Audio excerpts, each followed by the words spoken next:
Himas rehas ngunyan ang sarong tulak ning droga matapos na magpositibo sa ikinasar na bypass operation kang otoridad sa Purok 8 Tugbungan Barangay Nursery, Masbate City.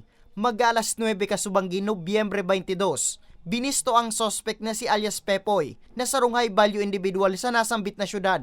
Nakumpiskar kay alias Pepoy ang nagkapirang plastic sa shaylaw ang pigtutubudan na shabu na may gabat na 52 gramo o 353,600 pesos o 353,600 pesos ang street value.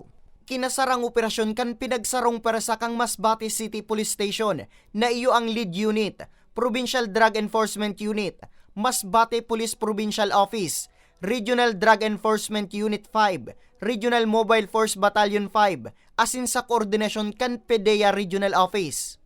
Ako lang actually ang pagbabantayan sa itong Yao na Industrial o Bicol Region.